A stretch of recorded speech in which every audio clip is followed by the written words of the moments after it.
Salut mes formidables amis. Aujourd'hui, je vous emmène en balade gourmande. Devinez quoi? J'ai une folle envie de crêpes. Mais saviez-vous que la Chandeleur n'est pas que la fête des crêpes? C'est un peu comme Pâques. Et d'ailleurs, il existe déjà un livre sur Pâques, alors filez le découvrir. Revenons à nos crêpes, lorsque je les prépare avec maman, je pense à Jésus et je lui réserve une ou deux crêpes. Allez, c'est parti pour une histoire pleine de saveurs avec ces psaumes qui vont suivre. Tout d'abord celui-là. Psaume 27 versets 1 et 4.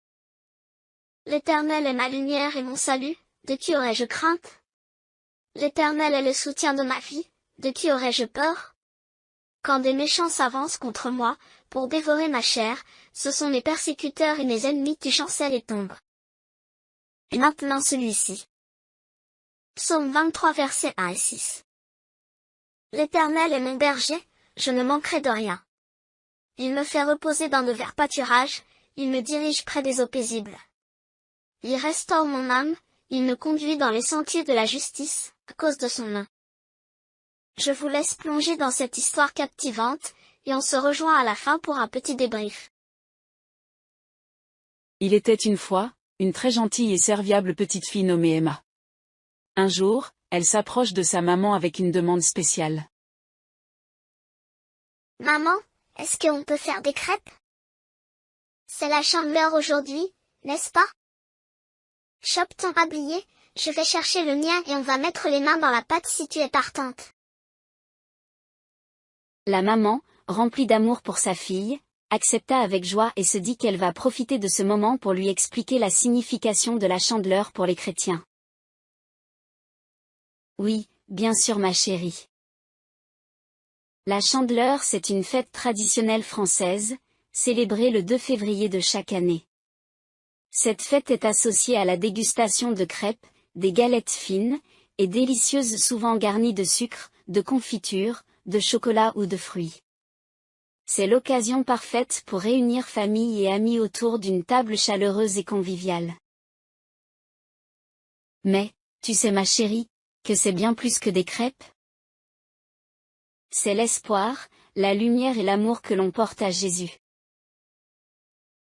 Alors que la pâte à crêpes était préparée, la maman lui raconte comment la Chandeleur était une fête religieuse qui commémore la présentation de Jésus au temple et la purification de la Vierge Marie.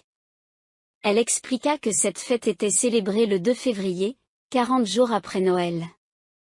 C'est un moment où nous nous rassemblons pour partager la lumière de l'espoir et de l'amour. Léa regarda les crêpes devant elle, puis leva les yeux vers sa mère. Alors, les crêpes, c'est comme une petite lumière pour nous rappeler cette histoire? Oui, ma chérie. Les crêpes symbolisent cette lumière, une petite étincelle qui brille dans nos cœurs. Elles nous rappellent que même dans les moments sombres, il y a toujours de l'espoir et de l'amour à partager. Emma écouta attentivement, les yeux remplis de curiosité. Sa maman lui dit que la Chandeleur symbolisait la lumière et l'espoir, et rappelait que Jésus était la lumière du monde. Elle expliqua comment les chrétiens allumaient des chandelles pour symboliser cette lumière divine. En dégustant les délicieuses crêpes, Emma commença à comprendre la signification plus profonde de la Chandeleur. La maman récita le psaume 27 versets 1 et 4, rappelant que Dieu est notre lumière et notre salut, et que nous ne devons pas craindre. La maman récita ensuite le psaume 23 versets 1 et 6, rappelant que le Seigneur est notre berger, qui nous guide et nous protège. Elle expliqua que la Chandeleur était également l'occasion de prier pour la protection et la bénédiction de Dieu sur la famille. Puis Emma dit à sa maman. La Chandeleur, c'est bien plus qu'une fête de crêpes, c'est un moment de fête et de réflexion sur la lumière et l'amour divin. Chaque crêpe dégustée devient un doux rappel de la présence de Dieu dans nos vies, avec Jésus à nos côtés pour nous guider et nous protéger. Maman, je te remercie de m'avoir expliqué la signification profonde de la Chandeleur, et je remercie Dieu d'être dans nos vies. Alors mes amis, avez-vous déjà ressenti ce petit creux soudain qui chatouille l'estomac? Moi, j'ai une idée délicieuse en tête, j'imagine Jésus en train de cuisiner des crêpes avec moi. Ça serait trop cool. Bon, l'histoire touche à sa fin, mais avant mon départ en vacances, laissez-moi vous présenter mon remplaçant pour les prochaines aventures. Il est plutôt doué, même s'il ne m'arrive pas à la cheville, enfin, presque.